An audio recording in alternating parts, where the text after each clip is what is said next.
Oklahoma City Thunder. Tip-off is at 6, and it's all right here in your home of the Blazers, 620 Rip City Radio. I would encourage you to go over to youtube.com right now. You can pull up our homepage, which is Rip City Radio 620, and you can find the live links to join our shows and be a part of the stream. Also, take part in the YouTube chat. All of our local shows are now streamed on YouTube, so you can find the Rip City Mornings with Justin Myers, 6 to 9 weekdays. Rip City Drive with Dwight and Chad, 3 to 6 weekdays. Blazers Gameday and Fifth Quarter with myself and Chris Burkhardt, and Courtside Mondays with Chris Burkhardt. All streamed, and you can take part in it right there at youtube.com. Homepage is Rip City Radio 620. All right, I'll keep you up to date on all the action in the NFL. Right now, Seahawks lead the Rams in Los Angeles, 16-7 with just over a minute to play in the third quarter. I'll get to a scoreboard later and get you up to date on all the NFL action that has gone final and what's happening in the NBA tonight. And it should be a fun afternoon. The Blazers will take on the Oklahoma City Thunder, which is one of the hottest teams in basketball right now, with one of the best young rosters in the entire NBA. And really, with what the Trailblazers are going through right now in the beginning stages of this full rebuild, I think the Oklahoma City Thunder are a very good team to look at and focus on. And really, that's what you want the Blazers to become a few years from now, meaning continue to go out and stockpile draft picks and young assets and continue to shape the roster in the image you want. And hopefully you can hit on some draft picks and some young players you acquire to start reshaping this roster. They think they've already got two of those guys in Scoot Henderson and Shaedon Sharpe. Maybe Tamana Kamara is going to turn into a good rotational player.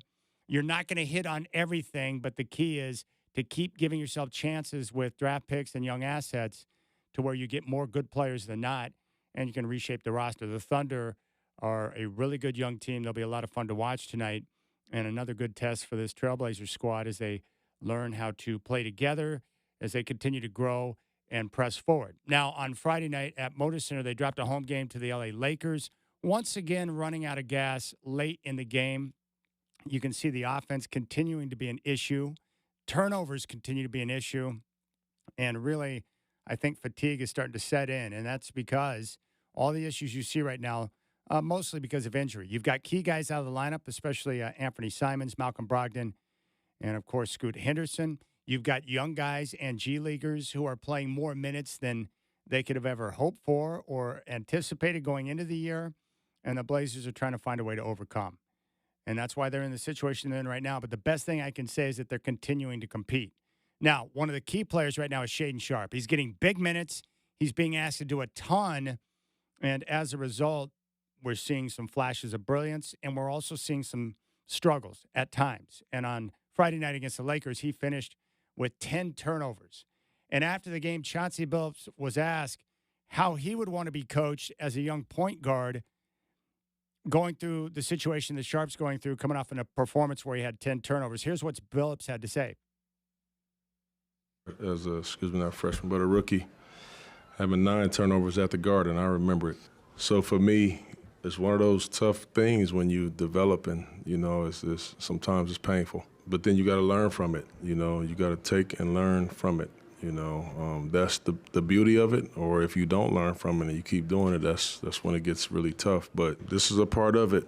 For him, we're asking him to do so much.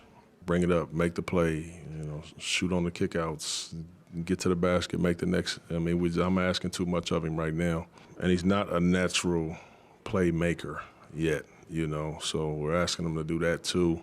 And then he's playing against some good defenders out there, that he's seeing different coverages and stuff. So he's we're gonna watch it. We're gonna talk about it. There was some that I'll excuse, and there was some that was just lackadaisical that I just can't accept, and he knows that. So we'll talk about it. There's Chauncey Billups talking about Shaedon Sharpe, and I mentioned his effort on Friday night. He's playing big minutes right now, more than I think he anticipated as he got thrust into the starting lineup with injuries to Anthony Simons and Scoot Henderson.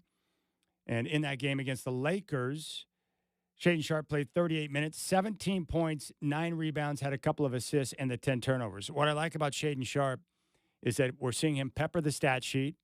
He's continuing to be aggressive and look for his offense. Hasn't shot the ball particularly well over the last couple of games. Just 7 of 17 from the floor on Friday night, 1 of 5 from downtown.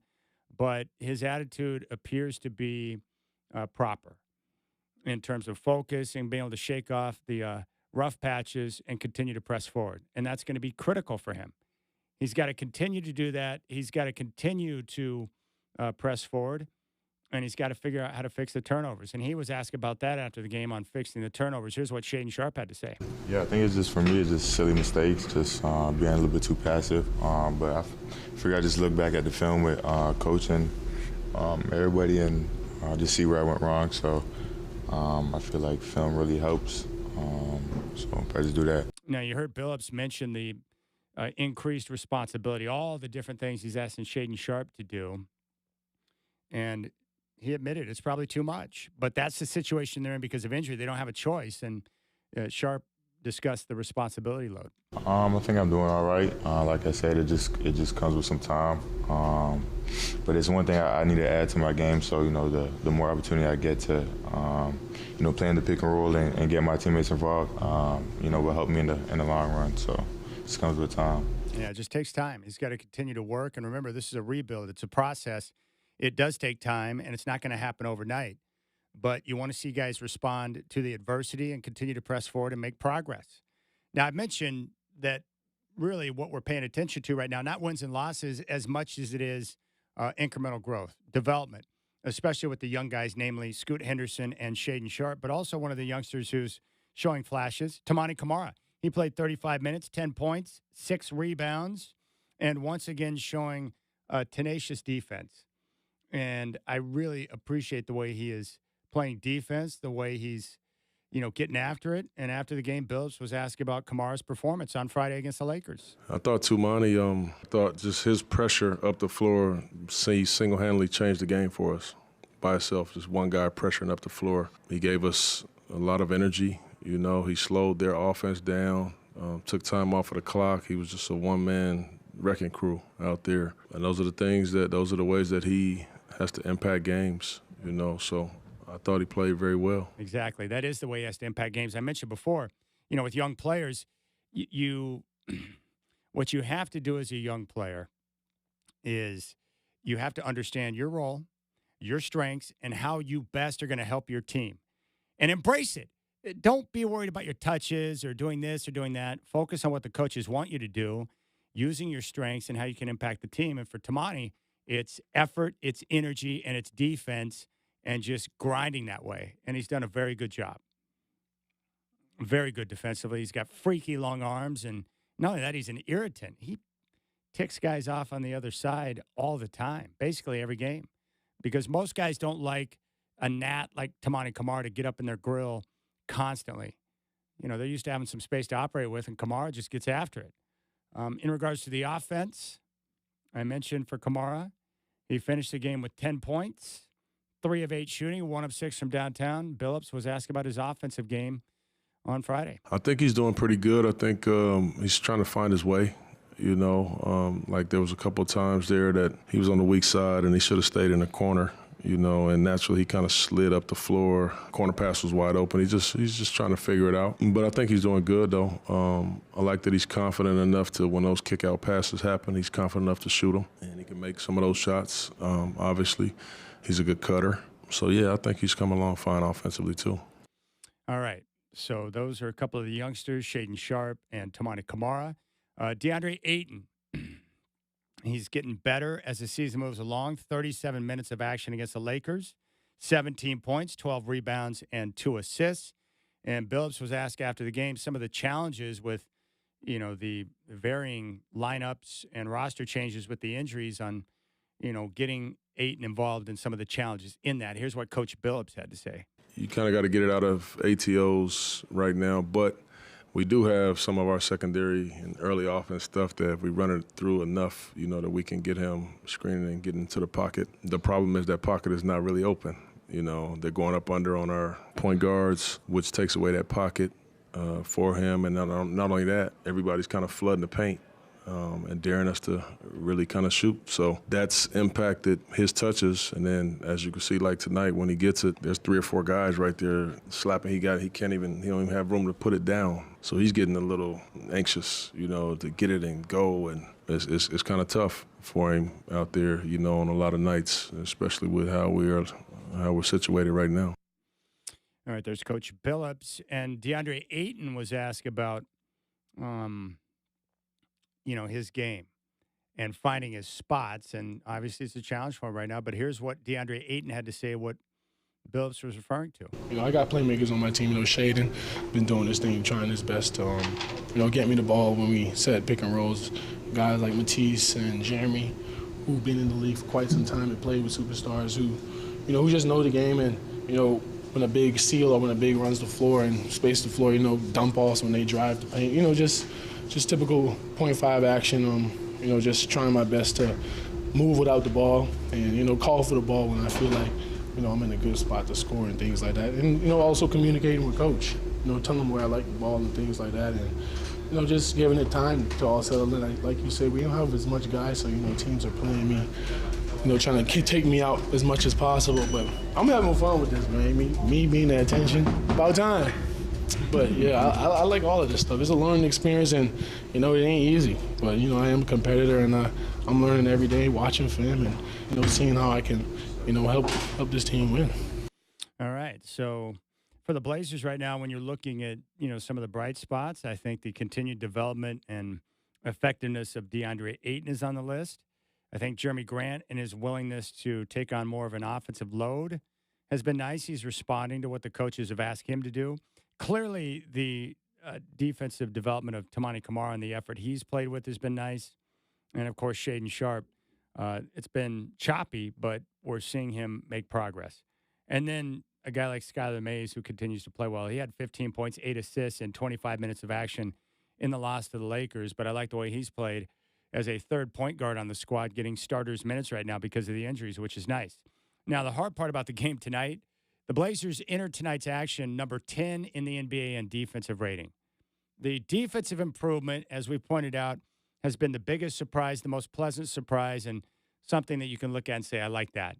I like the team's effort. I like their defense. I like the improvement on that side of the ball, considering how bad they've been over the last few years. It's great.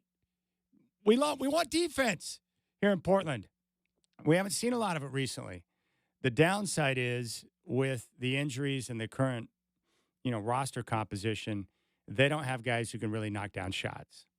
And the difficult part about the matchup tonight, these two teams are the exact opposite. Oklahoma City is the top offensive team in the league. They're the top three-point shooting team in the league, while the Blazers, dead last in offense, dead last in three-point shooting. That's not a good recipe for success against a team like Oklahoma City. So what does that mean? It means that Portland is going to have to grind. They're going to have to muck it up. They're going to have to really get after it defensively and really make Oklahoma City earn everything. And not to mention they got one of the best young players in the entire league, Shai Gilgeous-Alexander, who's playing terrific. So it's a tall order tonight, a difficult matchup against Oklahoma City. But, again, for this team, you got to respect the way they've competed. Even though they're on a 6-game losing streak, they fought. They've been in a position late in games. They just haven't been able to close it out. All right, we'll keep things rolling here on Blazer Game Day. We'll come back, and we'll continue to hear from DeAndre Ayton, Shaden Sharp, and Chauncey Billups. And we'll give you a scoreboard report out of the break and get you up to date on all the NFL action and, of course, what's going down in the NBA today. Chris Burkhardt and Chad Doing with you here on 620 Rip City Radio. You can join us on YouTube. Go to youtube.com and pull up our homepage, Rip City Radio 620. Tip-off with the Blazers and Thunder coming up at 6.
It's time for a Blazers Game Day scoreboard report, powered by Columbia Heating and Cooling, raising your expectations of comfort. All right, we'll start in the NBA. A couple of finals from earlier. The Sixers going to Brooklyn and top the Nets, 121-99, 32 points, 12 rebounds, 9 assists for Joel Embiid. The Sixers now 10-3 on the year. And in Toronto, the Raptors ripped the Pistons 142-113. Detroit now just 2-12. Pascal Siakam with 23 points. 2 games in action right now. The Magic are in Indiana taking on the Pacers. They lead 98-65. Franz Wagner with 19 points and 6 rebounds. Second quarter in Cleveland, the Cavs lead the Nuggets 46-44. And games coming up later on today at 4:30. The Sacramento Kings are in Dallas to take on the Mavericks. Dallas favored by 1.5. 5 o'clock tip in Memphis. Celtics and Grizzlies. Boston favored by 11.5. 6 o'clock on NBA TV. Suns are in Utah to meet the Jazz. Utah 4.5-point favorites. 6 o'clock tip at Moda Center. Thunder and Trailblazers. OKC favored by 7.5. And a 6:30 tip in L.A. The Lakers and Rockets. L.A. favored by 5.5. The Rockets off to a strong 6-4 start. The Lakers sit at 7-6, coming off the win over the Blazers on Friday night. In the NFL, 3 games are currently in action right now. Fourth quarter down at Levi's Stadium. Just over 2 minutes to play. The 49ers on top of the Buccaneers, 27-14. Brock Purdy, 3 touchdowns passing, over 300 yards. In Buffalo, the Bills ripping the Jets 29-6. 5 minutes to go in the third quarter. And fourth quarter in Los Angeles, Seahawks lead the Rams 16-7. Geno Smith, 197 yards and a touchdown. And coming up on Sunday Night Football, the Vikings are in Denver to take on the Broncos. Denver favored by 2.5. The 2 hottest teams in football, Vikings have won 5 straight. The Broncos have won 3 straight. Earlier finals, Browns over the Steelers 13-10. Cleveland improves to 7-3. The Lions are now 8-2 for the first time since 1962. They beat the Bears 31-26. In Green Bay, the Packers edged the Chargers 23-20. LA now just 4-6 on the year with back-to-back losses. In Miami, the Dolphins improved to 7-3, topped the Raiders 20-13. Antonio Pierce's first loss as interim coach of the Raiders. In our nation's capital, the Giants over the Commanders 31-19. Cowboys over the Panthers in Carolina 33-10. Jaguars over the Titans 34-14. And the Texans improved to 6-4 as they beat the Cardinals by a final score of 21-16. Well, a good weekend for you, Burkhardt. 49ers winning big. They'll make it back-to-back wins. The Ducks continue to roll as they hammer the ASU Sun Devils. 6 touchdowns in the first half for Bo Nix, and they get ready for their game against Oregon State and a potential matchup with Washington in the Pac-12 title game. So it's going to be a lot of fun, man. Big games down the stretch. I love it. That game against ASU was dirty, man. Dirty. I mean, 6 touchdowns in the first half. That's have yourself a game, Bo. Have yourself a game. It's great. The Pac-12, competitive as we thought. Oregon, with a win, will enter in the Pac-12 title game against Washington. The Huskies have locked up a berth in the Pac-12 title game. And Arizona, with another win, they're on fire. They beat Utah. If they beat ASU and Oregon loses, Arizona would get into the Pac-12 title game. If the Ducks win, they're in. So a great finish to the Pac-12 season, which has been terrific. Dude, what Fish has done in Arizona, the fact that they actually have a chance. Like, I think Oregon's going to win that game, obviously, guy over here. But the fact that Arizona gets to go to sleep Thursday night and wake up Friday and go, we have a chance to still make it. That's crazy. I mean, what a turnaround for that program in one season. Yeah, Jed Fish doing a heck of a job. And we'll see how the committee deals with Florida State after Jordan Travis put his foot on backwards. That was a nasty injury. So I know that everybody, Chad, is always anti-rule changes. They have got to find a way to stop that hip drop tackle. I watched a kid get injured, minor injury, ended up getting back in the game, but I watched a kid get injured watching high school sports this weekend. It happened to the Ravens tight end, happened to the Seminole quarterback. That is a terrible tackling technique because the runner automatically just becomes, helpless because those legs almost always get rolled under. Oh, it's terrible. It's really bad. So I feel for him, and that was an ugly injury. It's Blazers Game Day. Chad Doing and Chris Burkhardt with you. Blazers and Thunder coming up tonight. Tip-off from Moda Center at 6 o'clock. And Curtis Long standing by. He'll have your Trailblazer pregame show coming up at 5 o'clock. A couple other things I want you to hear. First off, DeAndre Ayton was asked about only having 7 free throws so far this year. It's not something you would expect from a big man who's playing big minutes, and, he's a pretty aggressive guy. Here's what he had to say. I feel like I got fouled all night. I know I was bringing it down, but, man, I was getting hack-a-shack. Yeah, that is a problem for me as well. I need to crash more, just, go to the rim more.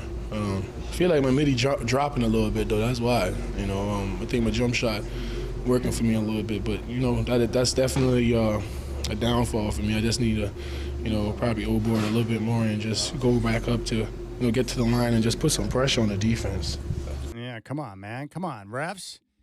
Give our man Ayton some love. Ayton also talked about something that's important. I mentioned the Blazers falling flat late in games over the last week. The offense has gone sideways, and they haven't been able to muster up a lot of offense. And Ayton calls it winning time. But what it's going to take for the Blazers to get over the hump in that fourth quarter and get some wins. I think we brought that thing down to within 3-1. The fans was in it. They was helping us a lot, keeping our momentum, our energy up, and just trying to make the game, lit, to be honest, to make it easy. And I just felt like, fourth quarter, we created a little bad habit of just, making those simple mistakes when, it was really critical in crunch time.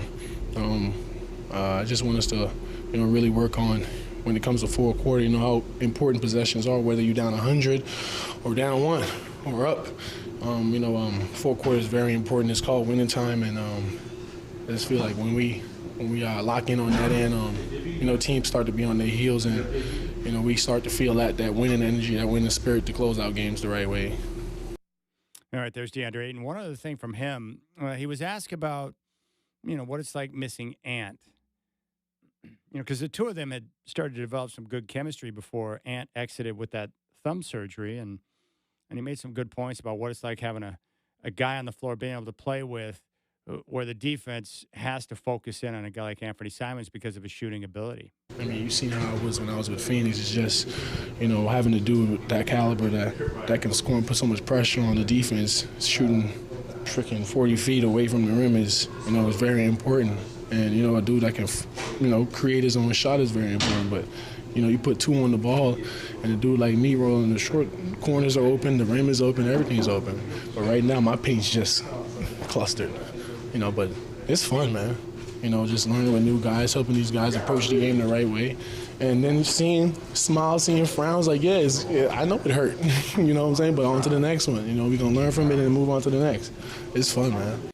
Yeah, I like the approach they've taken with Ayton so far this year, where I think the philosophy from Coach Billups going in was, hey, you know, we are still trying to learn Ayton, his game, his strengths, his weaknesses, everything, and we're going to take a chance to, you know, step back and take a look at everything. And then from that, we'll be able to start to develop more ways to get him involved. The hard part has been with the injuries and having a variety of different guys out there on the floor that you're just trying to find a way to make it work with the bodies that you do have. So, but I appreciate Ayton's aggressiveness. He's playing big minutes, and he's being productive. Most importantly, his attitude. You know, a lot of guys get labeled a certain way when they're playing with a different team. And as I've mentioned time and time again, I think he got the shaft in regards to how people viewed him in Phoenix. I think the franchise, you know, kind of stuck it to him. He had to become a restricted free agent. He had a falling out with the former coach, Monty Williams. But now he's in a place where he's happy.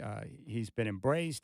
The team wants him here. He wants to be here. And I like the 2 guys I've been very pleased with, the attitude of Ayton and Malcolm Brogdon, the way they've embraced the young team, a rebuilding project, and they're trying to provide leadership and help some of the young guys along. And it's not like Ayton's an old guy, but on this team he kind of is. But, you know, it's good. The attitude, the guys respect him, and he's just trying to continue to encourage, like, hey, we got to continue to battle. We got to continue to grind. We have to get after it defensively, and we have to learn how to win games in the fourth quarter.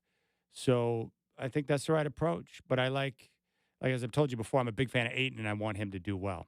All right, we'll come back on Blazers Game Day, and when we do, we'll give you what's to Scoot, the latest on Scoot Henderson. Hopefully he's going to be able to make a return soon because we want to see him in action.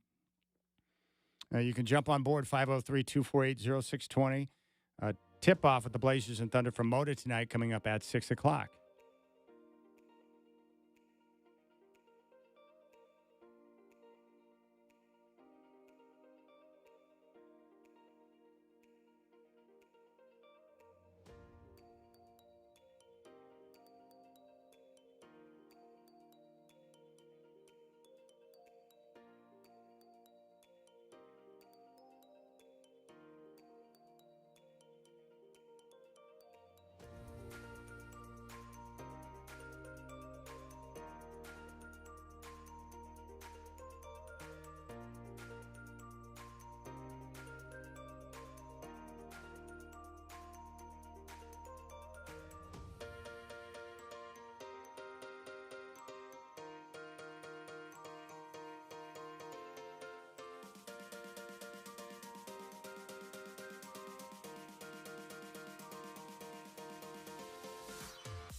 upcoming team requires the best workstations. What's the Scoot is brought to you by Office Furniture Reborn. Need desks, better office chairs, or just the right file cabinet? Office Furniture Reborn has a huge selection of colors and sizes to choose from. So drop by Office Furniture Reborn's huge showroom just off Pacific Highway in 217 or visit www.officefurniturereborn.com. All right, what's the Scoot? Well, the deal with Scoot Henderson's simple. He is out right now, so there's not much to talk about in regards to his game. He's got the bone bruise. We're looking at about 2 more weeks, and then he'll be able to make his return. And I just want him back on the floor because I want him to get playing time and develop. And that's going to be important. So he'll be back soon. 2 weeks, he'll be back, and then we'll get a chance to see him play. I'm still waiting word for Malcolm Brogdon. Burkhardt, I think Brogdon could make a return tonight, potentially. They could use him. I have seen on social Brogdon was out taking shots and going through his normal warm-up routine, which is a good sign. I also saw that Scoot was going through a little rehab thing on the sideline, kind of putting some pressure on the ankle, moving around a little bit. That's a good sign. And I think in the best of signs, I also saw a video that was Anthony Simons, and he had like one of those little like weighted balls in your hand, the ones that are like, I would say like the size of a grapefruit, and he was doing the grab, drop, and catch, which is actually like, it sounds weird, but that's really, really good for showing off that tendon is getting strong again. Oh, good. So that's a really good sign to see. So he's probably back in that 2 to 3 week window as well, but things are looking up. Yeah, and as I say that, the report for tonight, injury report, Malcolm Brogdon, Scoot Henderson, Anthony Simons, Ish Wainwright, and Robert Williams all out. So no Brogdon tonight, but that's okay. They're the beautiful part about Portland in this season is that they're in no rush to have to get someone back on the floor. Ish Wainwright going to miss 4 to 6 weeks with an MCL sprain in his left knee.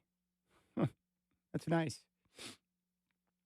The Blazers have recalled Moses Brown and Chris Murray and Ryan Rupert from the Rip City Remix. So the Blazers continue to deal with injuries. And so I would imagine we'll see the same exact starting lineup tonight. Billups has no issues given the run. So I think tonight we'll probably get Kamara, Grant, Ayton, Sharp, and Skylar Mays. And we'll see how they deal with Oklahoma City, who's one of the best offensive teams in basketball. And I mentioned Oklahoma City. I got to give them credit. Just playing good basketball. And they're one of those teams that's a lot of fun to watch because of their young players and the different ways in which they can attack you. They've won 4 straight games. They're now 9-4 on the season. And they've got one of the best young rosters in the league. So things are looking up and up for the Oklahoma City Thunder. But that's what the Trailblazers are faced with tonight. Now, I will say this, and I've said it, a lot over the last couple of weeks, but the one thing I do like in regards to what we're seeing from the Blazers, even in losses, multiple guys making key contributions. Credit to Jabari Walker, 18 minutes, 7 points, 5 boards, and an assist off the bench. He is aggressive. He is playing really hard. He worked really hard on his game during the summertime, and I've been wildly impressed with just the growth of Jabari Walker. Tamani Kamara, as Chauncey Billups said, productive 10 points, great defense. He's a good cutter on offense. He was effective. Jeremy Grant had a team-high 24 points. He was 4 of 9 from downtown, 8 of 20 from the floor. Double-double, 17 points, 12 boards for DeAndre Ayton. Shaedon Sharpe had 17 points, 9 boards, and 2 assists, but he had the 10 turnovers and another steady game from Skylar Mays.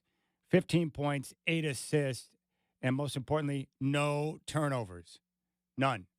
So he's protecting the basketball, running the offense, and doing it exactly the way that Coach Billups wants. And I like that. Skylar Mays is nice. There's nothing not to love about that guy. Steady. He's got a soft touch. He runs the offense. He had his 2-way deal converted into a full NBA contract. He's just been very productive. Update from L.A. right now where the Seattle Seahawks are trying to hold on for their dear lives. They're up 16-14, 5:46 to play. The Rams have the ball, 3rd down and 15, and they're trying to get themselves in field goal range. So we'll see if the Seahawks can hold on as the Rams face a key 3rd down and 15. Both teams still have their full allotment of timeouts, so plenty of time left. We'll see how that continues to shake out. And this football action has been great. The kickoff time for the Civil War, Oregon and Oregon State, will be Friday, 5:30 from Autzen. And as I mentioned before, Washington is already in. They have clinched their spot into the Pac-12 title game. So they're in. And Arizona and Oregon still alive with a potential slot. Oregon needs a win, and they're in. An Oregon loss and an Arizona win at ASU would get them into the Pac-12 title game. So we'll pay attention to that. What did you think about that game against the Lakers on Friday night, the Blazers? Chad, I would be lying if I said I watched it. I was neck deep in Tualatin taking on Sherwood and Westland taking on Catholic for the OSAA. So how much fun have you enjoyed in your efforts with the OSAA being out covering the playoffs? It's fun. Are you kidding me? The atmosphere? It's a ton of fun. Yesterday, I was in rainy Cottage Grove watching some 3A ball. And, yeah, man, it's fun to watch these kids get out there and lay it all on the line for a state title, man. I remember those days fondly. More importantly, are you going to be in Cottage Grove next weekend? We will be at meetings tomorrow to figure out our assignments for the weekend. And if I can convince the boss to you want to be in Cottage Grove, do you not? I do, and he knows it. I've hinted. So if good old friend of the show, Peter's listening, he knows what's up. That's right, because you'll be in Cottage Grove, which means you'll be able to go to the final matchup. Yeah, but the thing is, there's football on Friday. That's the struggle. And on Friday, the biggest game is the 6A game, and that's in Hillsborough at noon, 12:30 kick. And then there's the 5A game at 4:30. So I'm going to be like, hey, so here's the deal. Like, can I cover that 6A game and then head down to Eugene for Cottage Grove on Saturday? And, I'm going to have to go do some social media analytics and bring some arguments to the table. What's really exciting right now, for those who are unaware, Washington and Washington State have struck a deal to keep the Apple Cup alive. And next year's matchup will be at Lumen Field up in Seattle. And then they're going to have 4 games split up between Pullman and UW. Reports indicate that Oregon and Oregon State are trying to keep the series alive as well. And that's good. That's a win for everybody. That even though these two schools will go their separate ways at the end of the year, that you can still have that matchup. The only weird part is it'll be played in September and not at the end of the season. Yeah, that's weird because they've already slotted in. The last game of the year is Oregon UW, which is smart if the Big Ten needs to build and lean into that rivalry. Yeah, right? New rivalry games. Yeah, so you have at the end of the year in the Big Ten now you've got your matchups like Ohio State, Michigan, Oregon, Washington. It makes a lot of sense. Oh, that's huge for them. USC and UCLA. That's big. I mean, all those rivalries in one swoop there. It is interesting because that's going to lock in one of those all-important non-conference games, right? So we'll see how that shakes out in the long run. But I think it's big for these two schools because, Oregon State and Washington State need that. That's hey, look, we're still big time, right? These guys still want to come play us. Secondarily, fans need it because Oregon State fan who gets mad at the Ducks or the Huskies over all this, like, dude, the last thing I can tell you that we wanted to do as fans was leave the Pac-12. Like, it's the reality that we're in, so we're dealing with it, and we're excited for the future. But if you would ask most fans, would you rather this or have a more competitive, complete Pac-12? I love the Pac-12, right? So if you can keep some of these games, I think that's cool. Yeah, I'm with you on that 100%. And it looks like with the developments in the courts that Washington State and Oregon State in a good position now to be able to have the funding to survive the next couple of years until they're able to either join a different conference, create a reverse merger with the Mountain West, but they're going to be in a position to survive, which is terrific. That's what we want. And with that, maybe Oregon State can solidify long-term their relationship with Jonathan Smith so that when anyone else comes a knocking, that he can politely decline and continue to coach the Beavs. He's critical. He's critical. Absolutely. And here's the thing, too. You've argued this, like, sometimes why does it make sense if you're a Duck fan to want to have this game, right? Just because their schedule's tough. It's a dangerous game. Yeah, the schedule's tough, right? And the rivalry, there's always juice there. Anything can happen in a rivalry game. The very first time they play this, when they're not conference opponents, there's going to be even added juice. But if you're Oregon State, it makes perfect sense to want this because now that you lost that conference slate, You got these, possible Mountain West stuff going on. You want to try to get some of the best games scheduled as 100%. possible to help you out in the long run, because your road to the playoff just became infinitely harder. And for both schools, it makes sense because rivalry games like this are a moneymaker. And the TV networks love it because it can be packaged and sold because it's one of the biggest and longest-lasting rivalries in college football. Yeah. And considering the timing where it would be, Chad, in September instead of November. It'd be a lot of fun to kick off your year. It'd be great. It'd be fun to kick off your year, but it also makes a lot of sense because we've all seen this in the current era now. Losing at the beginning of the year is okay. When you lose in November, that's when it hurts. So Oregon State or Oregon could lose that game, take a stumble, and still get right back into the conversation, especially with a 12-team playoff. So I like it. And like you said a second ago, it's kind of a win-win if they get this thing locked in. Yeah, you're right about the late loss. Like Washington, they haven't lost a game since last October. They're going to roll into the Pac-12 title game. And if they were to lose to Oregon, last game of the year in a conference title game, it would likely knock them out of the playoff. That's wild. We won't have to worry about this next year with the 12-team playoff. All those teams would get in, Oregon and Washington. I saw some certain Beaver reporters who claim not to be, but they're definitely homers, who are tweeting out that, if Washington beats Washington State, they should be the de facto conference champion because they're undefeated. Yes, they're undefeated, and they knocked off every challenge in their way. I'm like, why don't you just send the tweet that you want to send? I don't want Oregon to have a chance to win the championship or the conference championship. That's not the way it's done with the title game. That's not how it works anymore, guys. Sorry. No, the conference title game changes it all. All right, we'll come back on Blazers Game Day, and when we do, we're going to hear more from Shaedon Sharpe. I didn't even know about this stat, and I don't think he did either, but you'll find out what that was from Friday night with Shaedon Sharpe. Also, his developing chemistry with DeAndre Ayton. Chris Burkhardt and Chad Doing with you. Tip-off, Blazers Thunder coming up at 6. Curtis Long will have your Trailblazer pregame show at 5.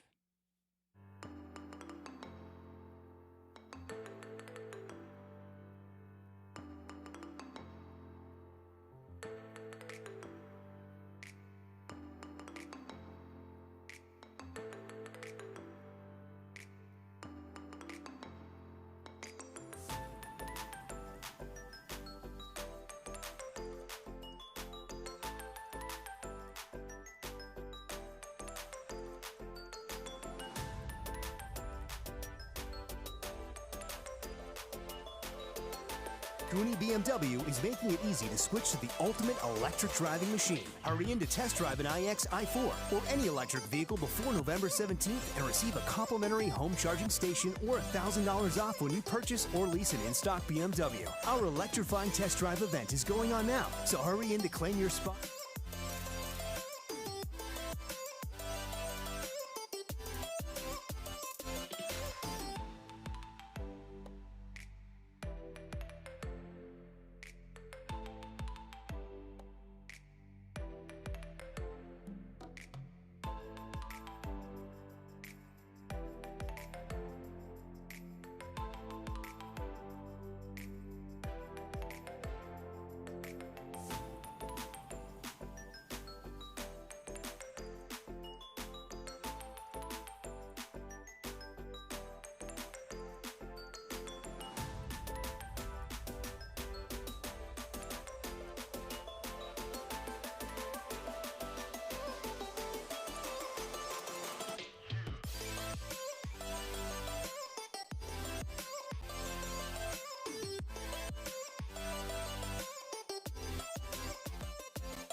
All right, update from L.A.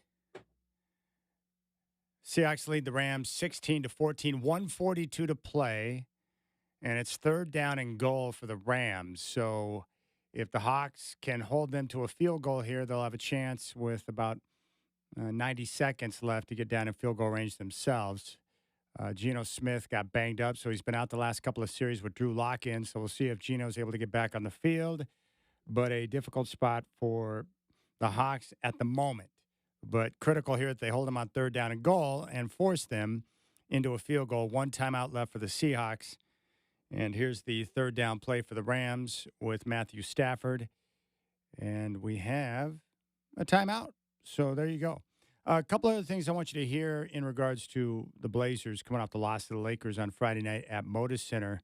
I didn't even know this was a thing, but apparently it is. Sharp was asked about becoming the youngest Trailblazer to reach 1,000 points. Here's what he had to say. No, I didn't know that until halftime. I came back and I looked at the TV, and then that's when I realized, like, that's why everyone's saying congrats. For a second, I didn't know why they were saying congrats, but then, I seen it on the TV, so, yeah. But I think it's cool. It's pretty cool. Like usual, Sharp just calm and collect and like, yeah, okay. I had no idea. He was also asked about his chemistry, the developing chemistry between him and DeAndre Ayton, which is critical because they've got to continue to learn how to work together, especially in pick and roll situations, to maximize their time together on the floor. No, it's getting better for real, but as y'all can see, it's still a little need some more improvement. But I feel like it just comes with time. More we play together, more we balling off the court. It's only natural for us to get that chemistry. So.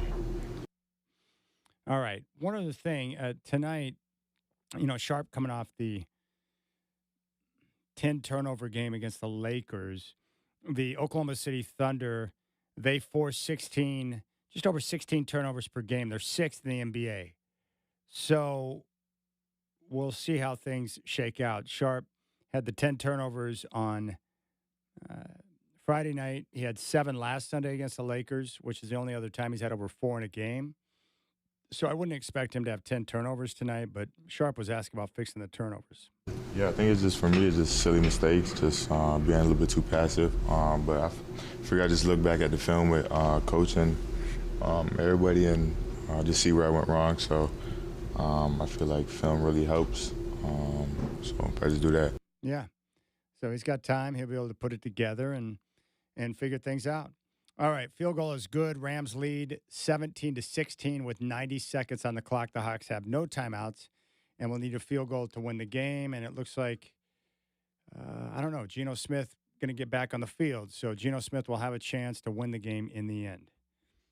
Shaden Sharp, I love that coach acknowledged after the game, Burkhardt, that, hey, I'm asking him to do everything. The load it's too much, but I don't have a choice right now. But at the same time, he said some of the turnovers are understandable, some are inexcusable, and we'll just continue to work on them. But I didn't hear any panic in Chauncey's voice because he knows that what he's asking Sharp to do in his responsibility load right now, it's a lot. Yeah, and but why would there be panic even if it weren't? I mean, he's a young kid who's been thrust into the starting lineup, and yeah, I think he's progressing quite well. Fatigue is setting in a little bit, but I mean, when you are a guard and let's see, 3 guards are out injured, so your rotations are pretty limited and all eyes are on you, it's a tough ask. The good thing is for Sharp, like if you look at the way last year, the second half of the season unfolded where he got all that playing time, and now this year where he got thrust into the starting lineup, it's a blessing in disguise. He's going to have his ups and downs, but this playing time and experience, it's going to ramp up his development. Yeah, it's like you're a workout guy, right? So It's like after you go and you try to do your 1 rep max, or you change it up so that for a week or 2 you're doing 2 to 3 reps of everything heavyweight, and then all of a sudden you bounce back down to like 8 to 12 reps. You're like, wow, this is still a lot lighter than I remember it. Yeah. So my point is on that is when Shaden gets back to playing, 30 minutes a night, 28 minutes a night because everyone else is there and he doesn't have to take 20 shots, he's gonna be like, oh, this load is a lot easier to carry, and I think you might see the best of Shea at that moment. Yeah, there's no question. And this is the best way to learn. You and I have talked about this. Nothing can substitute being on the floor and getting minutes. That's the best way to win game to develop and learn how to win. But it's not just that. It's like anything, right? Like you told me early on when you hired me here, like, hey, I think you're good right now, but the only way you're going to get better is reps. Got to get reps. That's 100% And true. I feel like you put me on radio now. Like I feel like I'm better than I was a year and a half ago starting for you. So it's like reps absolutely matter. Yeah, it does. Same thing in basketball, and that's why it's good. You can celebrate the minutes these guys are getting.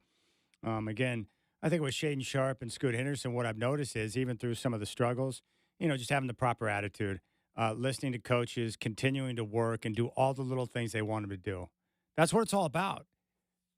And when you don't panic or get down on yourself, you realize that it's going to be, you're going to have ups and downs. And I think the coaches have done a good job of kind of keeping these guys even keel.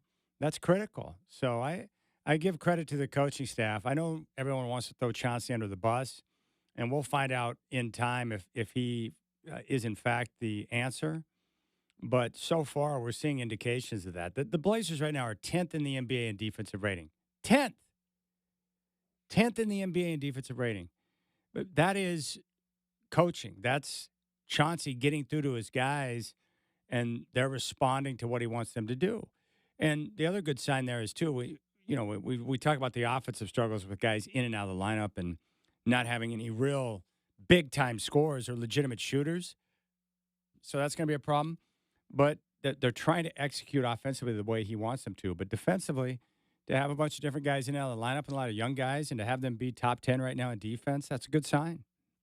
Now, again, I'm not 100% sold on Chauncey as a longtime head coach or to know if he's the right answer to develop this young squad and to lead them into the future. I don't know that yet, but we're seeing some signs. All I think you have to do is just give credit where credit is due. I think Chauncey and his staff have done an okay job so far. I think also you have to credit the youngsters who have had a chance to play. You got to give props to Skylar Mays for the way he's run the offense. Shaden Sharp for, being willing to take on the increased role. DeAndre Ayton for being patient with some of the younger guys he's playing with after playing on a veteran squad down in Phoenix. And the work and effort that Jabari Walker put into his game during the offseason and the way it's paying off this year. Those are all good things, good signs. All right. It's game day. That's Chris Burkhardt. Did you have something there, Burkhardt? I kind of did, but, you don't have to always go where I want to go. Okay? No, but I heard you chime in, so you do what you want to do. You do you. No, I was just saying you're talking about like Chauncey as a coach and if he can develop these guys. And obviously we're all eyes on that, right? Yeah. I think another thing that's hugely important, I think maybe this is where, Scotty Brooks really earns his keep, is you got 6 losses in a row, real young team.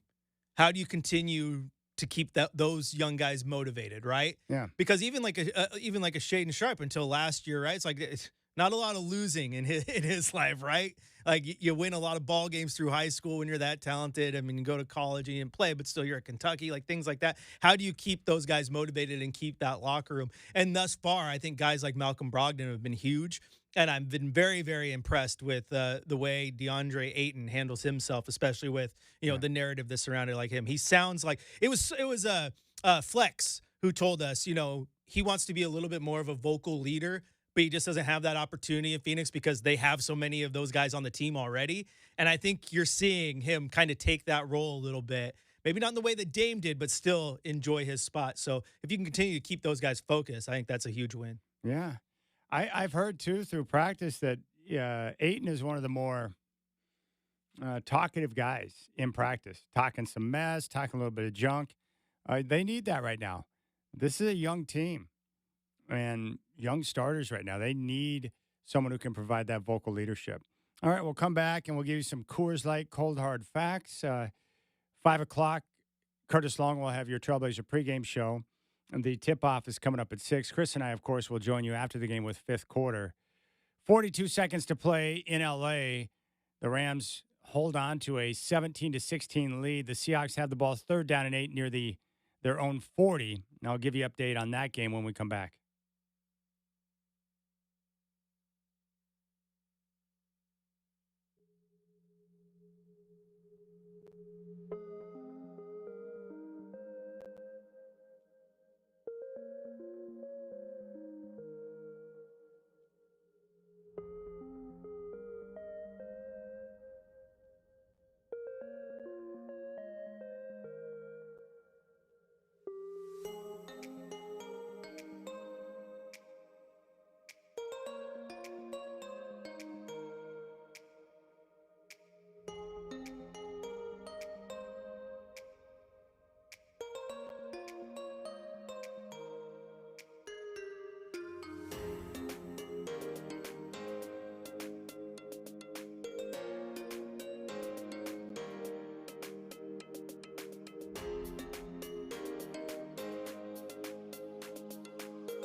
the truth? It's time for the Coors Light Cold Hard Facts, presented by Frost Brewed Coors Light, made to chill.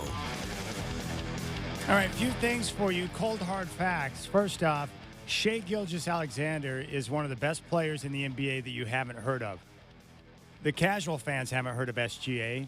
Basketball hardcores, they know all about him. But 29 points per game to go with 6 rebounds and 6 assists. He plays at a phenomenal pace. He's a great shooter. He's victimized the Trailblazers before, and I just love watching him play. So check him out tonight. You're going to be blown away if you haven't paid attention to a lot of Thunder basketball and what Shai Gilgeous-Alexander is doing for the Thunder, but the guy is dynamite. Also, in the way too early prediction department, Nick Nurse is on his way to winning Coach of the Year if he continues to do what he's doing right now. The 76ers blew out the Nets today, 121-99, and with that win, they improved to 10-3. But he came in for Doc Rivers. They had to deal with the mess of James Harden, who's now in L.A. with the Clippers, and he's got that team playing terrific basketball. He understands defense. He knows he's got an MVP on his team, and he's working everything through the big man, Joel Embiid. So props to Nick Nurse. I have no idea why the Bucks didn't make a better effort to sign him, and instead they went with a rookie head coach. But major props to Nick Nurse and the job he's done so far with the Philadelphia 76ers, who are right up there near the top in the Eastern Conference, that we all thought, including myself going into the season, was a 2-team race, that it was Boston or Milwaukee, and Philadelphia had taken a step back.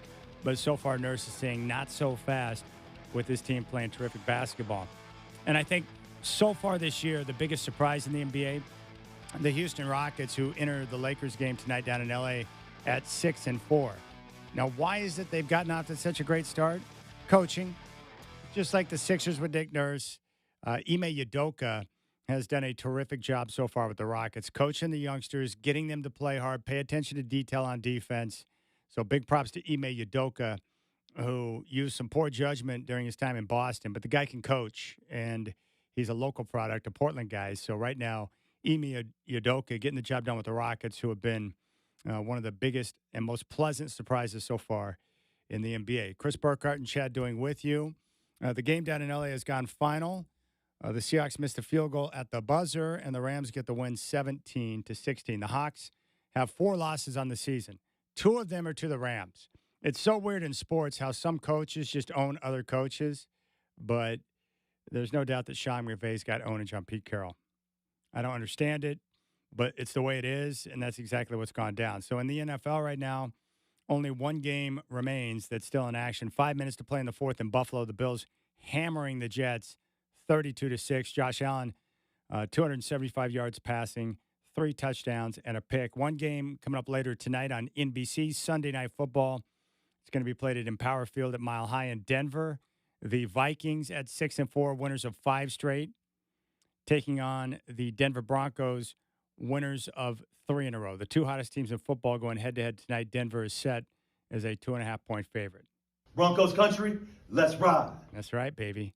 And Russ having a big year, 18 touchdowns and 4 picks on the season. 49ers over the Buccaneers, 27-14. Purdy had a huge day. 3 touchdowns, 333 yards passing, 78 yards rushing for Christian McCaffrey and Brandon Ayuk. The former Sun Devil, 5 receptions, 156 yards, and a touchdown. Rams over the Seahawks, 17-16. In the loss, Geno Smith had 233 yards and a touchdown. Royce Freeman, 73 yards on the ground for the Rams. Browns, without Deshaun Watson, topped the Steelers in Cleveland 13-10. Dorian Thompson-Robinson got the start. He just had a $165 and a pick. But the Cleveland Brown defense, one of the best in the NFL, they get the job done. In Detroit, the Lions come from behind, outscore the Bears 17-6 in the fourth, and they get the win 31-26. They're now 8-2 for the first time since 1962. Jared Goff had 3 picks, a couple of touchdowns, 236 yards passing. In Green Bay, the Packers over the Chargers 23-20. L.A. now with back-to-back losses. They fall to 4-6 with Justin Herbert, and Jordan Love had 322 yards passing and 2 touchdowns. In Miami, the Dolphins over the Raiders 20-13. Tua, 325 yards, 2 touchdowns and a pick as the Dolphins improved to 7-3. The Raiders fall to 5-6. First loss since Antonio Pierce took over for Josh McDaniels. The Giants go into D.C. and top the Commanders 31-19. Sam Howell with 3 picks in the loss.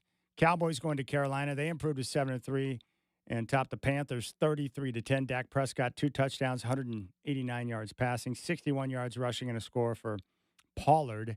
The Jags, coming off that loss to the 49ers, ripped the Titans in Jacksonville 34-14. 262 and 2 touchdowns for Trevor Lawrence.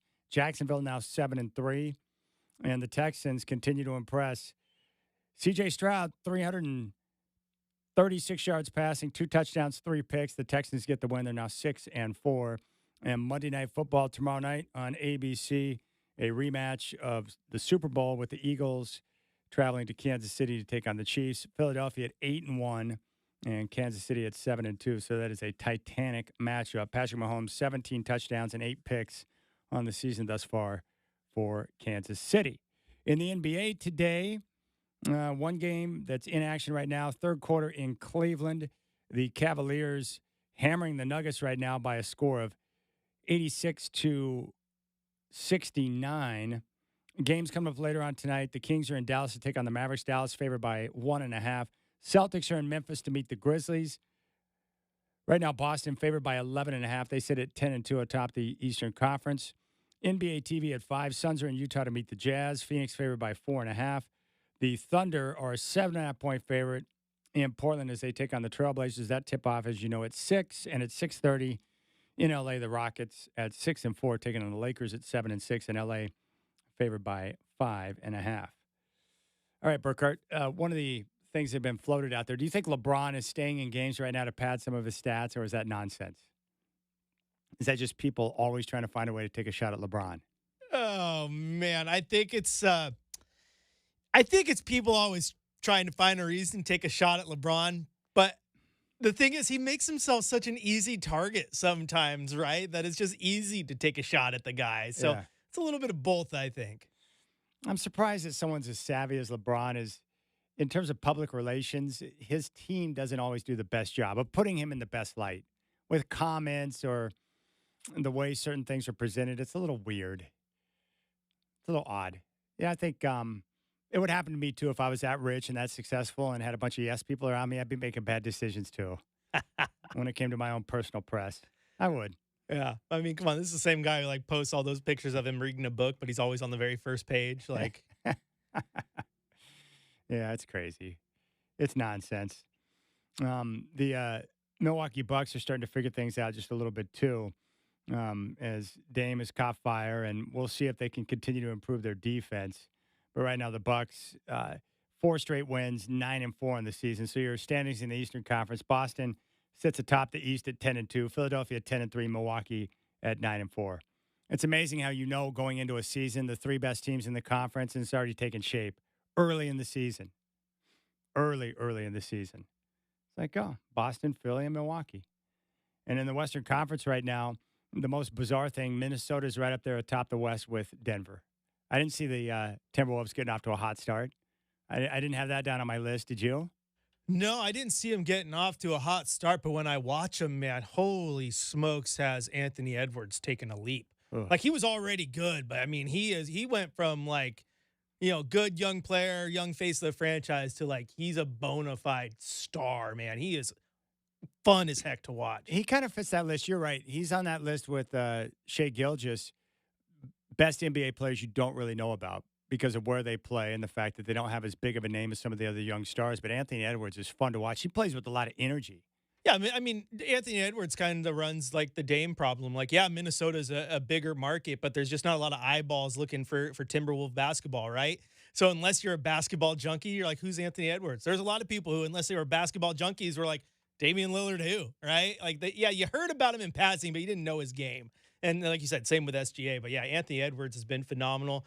Cat's been good. And I'm actually surprised they're finding a way to make it work. But, like, Rudy Gobert has been pretty darn good, too. So, nice young little team over there. All right, the Blazers have dropped 6 straight games, and they're in the midst of a very difficult stretch. Here's what they got coming up over the next couple of weeks. They host the Oklahoma City Thunder tonight, one of the hottest teams of basketball. Tuesday, they'll be in Phoenix to meet the Suns. Second of a back-to-back Wednesday night at Moda Center against the Utah Jazz. And then they take off for a little road trip. Sunday in Milwaukee against the Bucks. Monday, the 27th, they're in Indiana to take on the Pacers. Thursday, the 30th, in Cleveland to take on the Cavs. Saturday, December 2nd, in Utah to meet the Jazz. And then you have a game Monday, December 11th, in LA to take on the Clippers before they come home for games against the Jazz, Mavericks, Warriors, Suns, Wizards, and then a trip down to San Francisco to take on Golden State. So it's a difficult stretch. I guess what I'm trying to say is there's not going to be a lot of wins on the slate over the next couple of weeks. So, again, you got to stay focused on what the most important elements are.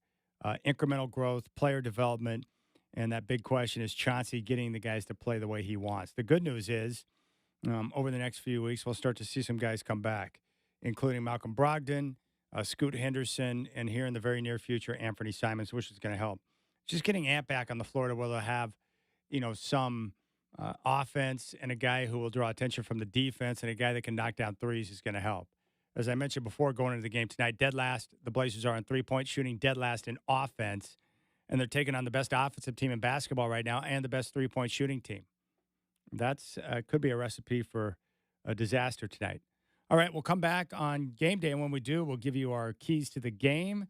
Curtis Long will have your Trailblazer pregame show at 5, and tip-off's coming up at 6 here on 620 Rip City Radio.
It's time for Chad Doing's Keys to the Game, brought to you by Gresham Toyota. At Gresham Toyota, we stand behind our commitment to have the best Toyota pricing in Oregon with our Swickard Price Promise.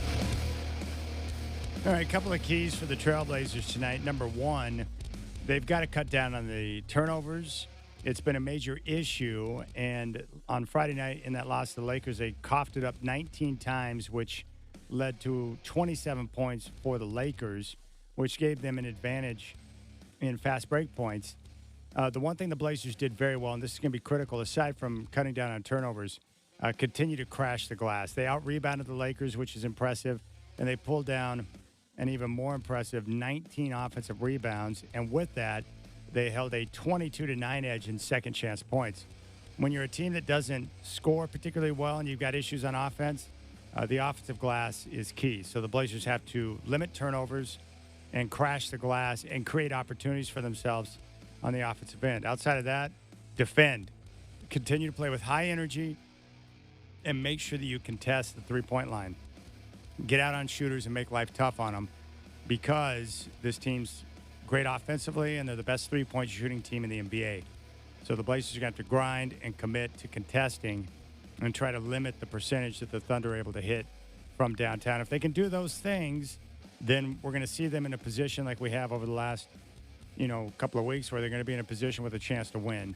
But it's a tall order tonight, but it's going to start with limiting turnovers and taking advantage of the offensive glass and making sure that as a team they rebound and rebound well.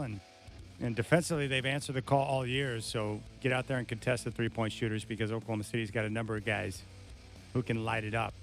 Another thing too, that's I'm it's not there yet, but I'm having people hit me up and start to remind me that I was not a fan of Chet Holmgren, and he's playing really good basketball right now, Chris. I think he had 36 and 10 in the win over the Warriors. So people are wanting me to eat crow on that. So we'll see how things continue to shake out. Oh, I know. It's in my back pocket, because I'm a fan of his, and all last year, you're like, And yeah, we heard it. So I'm looking forward to tonight. Yeah. I don't want him to go out there and shred the Blazers, drop like 40 on them, because I'll never hear the end of it. But you got anything particular you're looking for tonight in this game against Oklahoma City? Have fun and play basketball? Yeah, have fun, play basketball, don't get hurt. No, I think this is another one of those games, kind of like Chauncey talked about. Like, yes, they've asked Shea to do a lot, but I think this is another game where he can get tested, because as good as SGA is offensively, he's real good defensively too. He's both ways, so long, and he makes it hard to score on him. So it's going to be a test for whoever he's guarding. You're going to see him on Shea a little bit. Secondarily, how do they attack Chet? It's going to be one of those games where, like, if he's in the paint, yeah, Ayton's going to guard him. But if he goes out and tries to play in the mid-range and further, do you throw Grant on him? Because, Grant can move with him, but he's not the best defender. Maybe this is a really good test. He'd get beat either way. But, how much do you have in Tamani Kamara, right? We've talked about his ability to guard 3, 4, and 5. Can you go out there and guard a guy who is as multifaceted, can hit you in so many different ways, like a Chet Holmgren? So how they attack that, it's going to be another good learning experience for some of those guys on the defensive side of the ball. It would be helpful if Portland could have someone get hot from three and make some shots. I'm just not going to bank on it. They're just lagging behind. They just don't have guys who can knock down shots on a consistent basis. It's brutal. No, but here's the thing, Chad. For the longest time, they had guys who could, but they didn't have those ancillary pieces that they needed, right? The size and the guys who could play defense and cause matchup problems.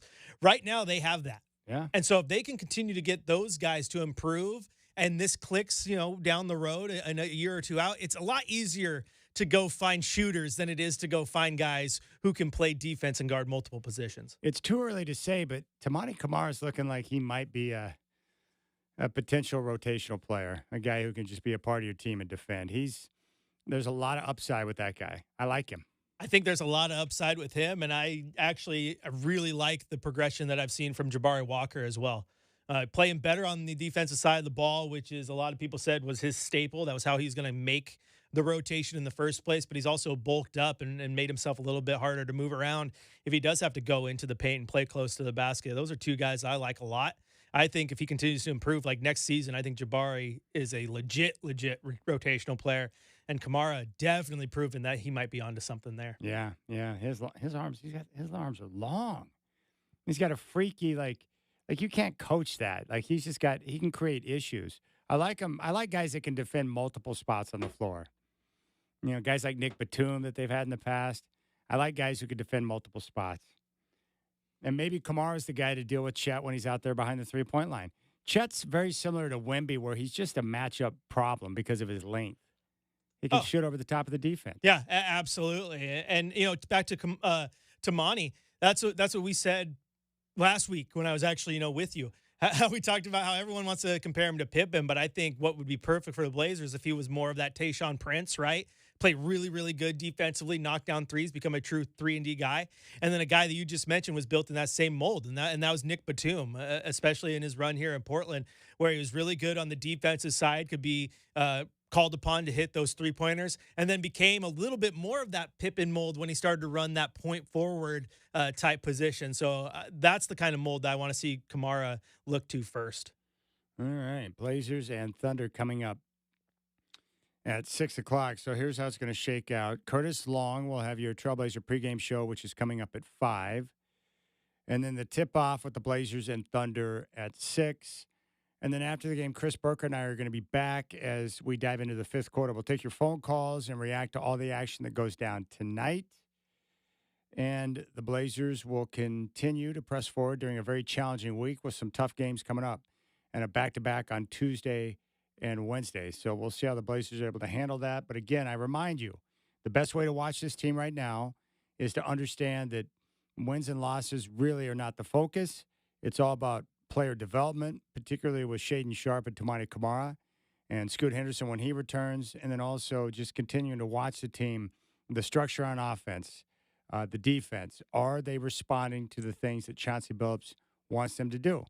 And that's what it's going to come down to. They've got to continue to compete, and like games like tonight where they're taking on a team that can score, grinding defensively, limiting turnovers, and really trying to make a difference when it comes to the rebounding. You got to work together as a team and fight hard. And if they do that, they'll be in a position and have a chance, and we'll see how it shakes out. All right. Curtis Long's got your Trailblazer pregame show. Tip-off is at 6. Join us, Chris Burkhardt and I, after the game here on 620 Rip City Radio, or just go to youtube.com, and you can pull up our homepage, Rip City Radio 620. You'll find the live links to all of our shows right there. And you can take part in the live stream here in studio and check us out and take part in the YouTube chat. For Chris Burkhardt, I'm Chad Doing. Enjoy the game. We'll talk to you on the fifth quarter.